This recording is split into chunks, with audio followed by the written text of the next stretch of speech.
한 주간의 최신 여론조사 결과를 알아보는 시간 이택수의 여론. 오늘도 리얼미터 이택수 대표 나오셨습니다. 어서 오십시오. 네, 안녕하세요. 지난밤에는 막 천둥치고 번개치고 이랬잖아요. 네.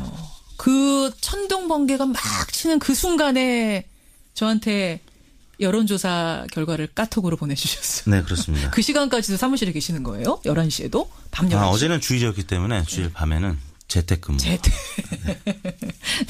그 천둥 번개를 뚫고도 네. 결론을 가지고선 만들어서 오늘 가지고 오신 그 여론조사 결과를 알아볼 텐데 먼저 김현정의 뉴스쇼 의뢰로 조사 스페셜 여론조사가 2건이 있었어요. 네. 첫 번째는 베를린 선언. 그렇습니다. 예. 저희가 문재인 대통령이 독일 방문 중이던 지난 금요일 7일에 조사한 내용인데요. 전국 19세 이상 성인 9,682명에게 접촉해서 최종 505명이 응답을 완료, 5.2%의 응답률을 나타냈고요. 무선 전화 면접과 유무선 자동 응답 혼용 방식이었고 표본 오차는 95% 신뢰 수준에서 플러스 마이너스 4.4%포인트였습니다. 예. 다음과 같이 질문을 했는데요. 문재인 대통령은 북한 체제의 보장과 한반도 비핵화, 항구적 남북 평화체제 구축, 한반도 경제협력 구상, 이산가족 상봉을 비롯한 교류협력 사업 등 대북 정책 기본 방향과 몇 가지 대북 제안을 포함하는 이른바 한반도 평화 구상을 밝혔습니다. 굉장히 긴데 이렇게 설명을 다 드렸어요. 왜냐하면 베를린 선언이 뭔지 자체를 잘 모르는 분이 많기 때문에 이러이러한 거다라고 설명을 드린 후에 선생님께서는 문 대통령의 한반도 평화 구상에 대하여 전반적으로 어떻게 생각하십니까? 이렇게 물었는데요. 예. 두 가지 의미가 다 담겨져 있습니다. 하나는 방향에 동의하는지 여부하고 또 하나는 실현 가능성이 있는지 없는지 여부를 한 문항에 다 담아봤는데요. 예. 첫 번째 보기는 방향에 동의하고 실현 가능성도 있다. 그리고 두 번째는 방향에 동의하지만 실현 가능성은 없다. 예. 또 세 번째는 방향에 동의하지 않지만 실현 가능성은 있다.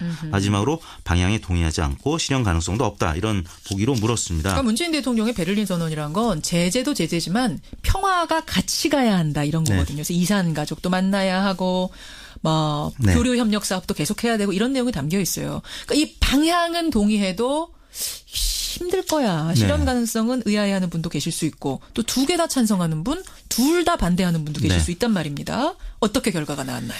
방향에 동의하고 실현 가능성도 있다. 두 가지 모두의 긍정한 응답이 42.4%로 가장 높았고요. 42.4%가 방향도 맞고 실현도 될 거다. 네.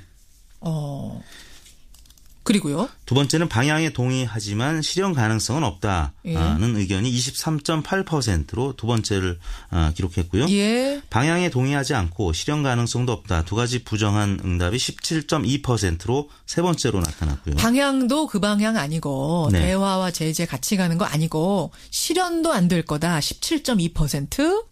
방향에 동의하지 않지만 실현 가능성은 있다는 의견이 5.3%로 네 번째로 나타났습니다. 그래요. 그러면은 일단 방향에 동의한다라고 보신 분만 합하면 한 66.2%가 방향 맞다. 네. 하지만 여기에서 이제 실현 가능성까지 묻게 되면 3분의 1 정도는 갸우뚱?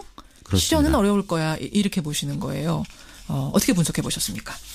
그리고 또 실현 가능성만 본다면 47.7%가 실현 가능성이 있다. 또 41%가 실현 가능성이 없다. 오차 범위 내에서 6.7%포인트 실현 가능성이 있다고 응답을 했는데요. 실현 가능성만 또 따로 떼서 질문을 하셨군요. 네. 예. 한 문항 이제 두 가지 척도를 다 담아봤습니다. 예. 여하튼 방향성에서는 3명 중에 2명이 동의해서 66.2%가 긍정평가를 했고 다만 실현 가능성은 북한의 입장이 지금 워낙 변하지 않고 있기 때문에 오차 범위 내에서 실현 가능성이 있다는 의견이 소폭 높게 나타났습니다. 이게 어느 당을 지지하는가에 따라서도 좀 결과 차이가 있습니까? 그렇습니다. 동의 반대 이 부분만 본다면 민주당 지지층이 동의가 84%로 가장 높았고요. 정의당 73% 두 번째로 나타났습니다. 국민의당 지지층도 59.1%로 나타났고요. 바른정당 58.2%로 높았는데 다만 자유한국당 지지층에서는 이와는 반대로 동의하지 않는다가 62.6% 동의한다가 32%로 다른 정당과는 다른 입장을 나타냈습니다. 그렇군요. 여러분은 어떻게 생각하세요? 베를린 선언 좀 어려운 문제였는데 저희가 한번 여론조사로 던져봤고 김현정의 뉴스쇼 의뢰 스페셜 여론조사 두 번째 주제로 가보겠습니다. 두 번째는 최근에 정부가 발표한 블라인드 채용에 관한 조사예요. 리얼미터는 채용할 때 어떻게 하세요? 사람 채용할 때? 이력서 먼저 보죠. 서류 전형을 통과한 분들만 예. 또 면접을 봐서 블라인드 채용을 하지 않고 있죠. 네. 그러니까 이력서에 사진도 붙이고 네. 나이도 묻고 뭐 학력도 묻고 고향도 그렇습니다. 묻고 다 물을 수 있는 거 다 물으시고. 개인정보가 모두 담겨져 있는 정보를 보고. 블라인드 채용은 아주 거리가 먼. 그렇죠. 네. 채용을 하고 계시는데 일단 이 결과 보기 전에요. 네. 이 텍스대표는 이제 운영하시는 분이잖아요. 네. 고용주 입장에서는 어떻게 보세요? 블라인드 채용. 저희는 당분간은 블라인드 채용은 어려울 것 같습니다. 뭐 개인적으로 고용주 입장에서는 왜요?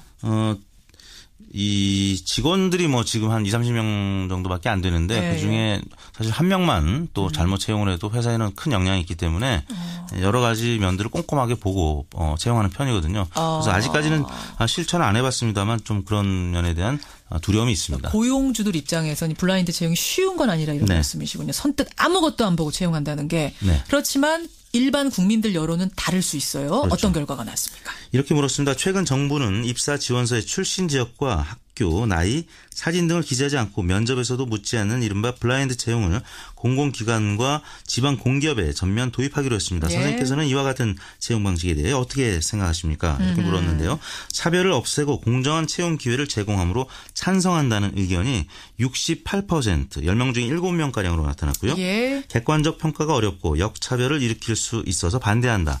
23.1%로 대략 3배가량 찬성 의견이 높게 나타났습니다. 이 정도면 압도적이라고 봐야 되는 거죠. 그렇습니다. 예, 블라인드 채용에 찬성한다. 68%. 객관적으로 평가가 어려울 거다. 역차별 생길 거다. 그래서 반대한다가 23.1%. 네. 어떤 분들이 특히 더 많이 찬성하셨어요?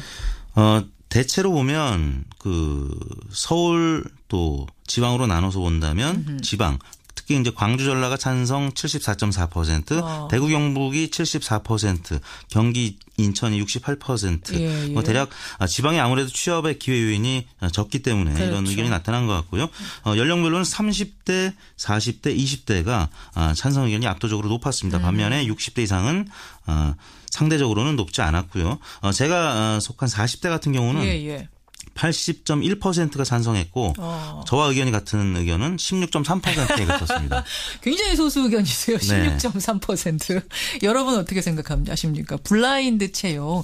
이제 공공기관부터 시작을 합니다. 사기업까지 하는 건 아니지만 아마 공기업에서 하게 되면 확대될 네, 수 있을 되겠죠. 테니까요. 여론 추이가 중요합니다. 저희가 2가지 스페셜 조사를 돌려봤고 이번에는 이번 주 정례 조사로 가보겠습니다. 먼저 문재인 대통령 지지율 조사. 아마 이번에는 G20 정상회의 때문에 지난번에 이제 한미 정상회담이었고 그렇습니다. 이번에는 G20 정상회의로 문재인 대통령 얼굴이 굉장히 많이 노출됐고 또 긍정적인 모습도 워낙 많아서요. 좀 많이 올랐을 것 같은데 어때요? 그렇습니다. G20 양자 다자 정상회담 또 앞서 소개해드렸습니다만 베를린 한반도 평화구상이 소개가 됐고요. 네. 또 무력 시위라고 직접 표현했던 북한의 ICBM 발사에 대한 강력대응 소식 때문에 2주 연속 상승했습니다. 지난주 대비 1.3%포인트 오른 76.6%로 나타났습니다. 76.6%. 지난주에 75.3%에서 이게 되면 1.3%포인트 오른 거잖아요. 그렇습니다. 사실은 근데 이 정도 정상회의 있고 하면은 조금 더 오를 수도 있는 거 아닌가요, 일반적으로는? 주 초반과 주 중후반이 좀 분위기가 달랐는데요. 추미애 대표의 머리 자르기 발언에 대한 국민의당의 국회 보이콧 등 거센 반발이 있었고 또 송영무 조대 후보자를 둘러싼 야3당 공세가 이어졌던 주 후반에는 소폭 지지율이 떨어지는 양상을 나타내서 더 오를 수 있었는데 또 여의도 정가 소식 때문에 상승폭이 크지는 않았던 것 같습니다. 전국에 발목 잡힌 거군요. 대통령 지지율이 더 오를 수 있었는데. 그래요. 뭐 특별히 또 주목할 부분이 있나요? 이 지지율에서? 일간으로 보면은 75.6%로 월요일 날 시작을 했었는데요. 오바마 전 미 대통령이 월요일 날 문재인 대통령과 면담을 했었죠. 출발은 산뜻했습니다. 그리고 화요일 날은 70.4%로 올랐고 수요일 77.1, 목요일 77.2에 횡보하다가 말씀드린 대로 여의도 정가에 부정적인 소식이 전해지면서 금요일 날은 75.9%로 하락한 것으로 나타났습니다. 일간 집계는 그렇습니다. 이번에는 정당 지지도 가보겠습니다. 조금 전에 국민의당 인터뷰를 하는 동안에도 문자가 정말 많이 들어왔어요. 임채승님은 아니 국민의당이 뭐 할 말이 그렇게 많다고요. 입이 100만 이분은 100개도 아니고 100만 개여도 숨지기고 있어야 됩니다. 그래도 모자른 판에 유영대 님도 비슷한 말씀 하셨어요. 게다가 청취자 전화도 하나 왔네요. 삐쳐서 화난다고 일을 안 하면 됩니까? 예, 추경 같은 거 해야 될 건 해야죠. 회사에서도 그렇게 일 안 합니다. 이렇게 전화 주신 분도 계시고. 반면에 1302님은 민주당에서는 아예 말을 하지 말아야 정상입니다. 왜냐고요? 민주당도 검찰에다가 맡겨야지 뭘 자꾸 협치를 방해하는 이런 행동을 하느냐 이런 문자도 오고 있는데 정당 지지율 어떻게 변했습니까? 네, 민주당이 53.4%, 지난주와 큰 변화가 없었고요. 자유한국당이 16.2%, 지난주 대비 0.3%포인트 올랐습니다. 예. 바른정당이 6.6%로 모처럼 3위로 오차 범위 내에서 올라섰고요. 그다음에 정의당이 6.2%, 국민의당이 5.1%로 하락세는 멈췄는데 아무튼 최하위, 최저치를 계속 이어갔는데요. 예. 국민의당은 제보 조작 단독 범행에 대한 당 진상조사 결과가 발표된 월요일 이후에 한 이틀 후에는 4.5%까지 수요일 날 떨어졌는데요. 예.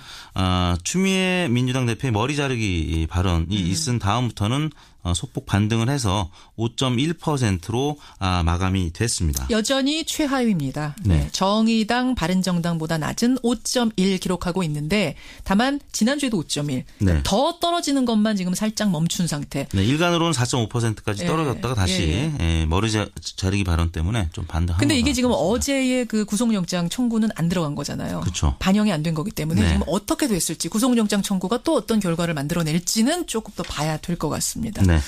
이번 주간 집계는 7월 3일부터 7일 금요일까지 5일 동안 전국 19세 이상 유권자 47,395명의 통화를 시도해서 최종 2,518명 응답을 완료했고요. 예. 5.3%의 응답률이었습니다. 조사 방법은 같았고요. 표본 오차는 95% 신뢰 수준에서 플러스 마이너스 2%포인트였고 자세한 내용은 중앙선거 여론조사 심의위원회 홈페이지를 참조하시면 되겠습니다. 그래요. 문재인 대통령 지난주 75.3에서 76.6 이건 이 정도는 많이 오른 거 아닌가요? 문자들도 지금 들어오는데. 네.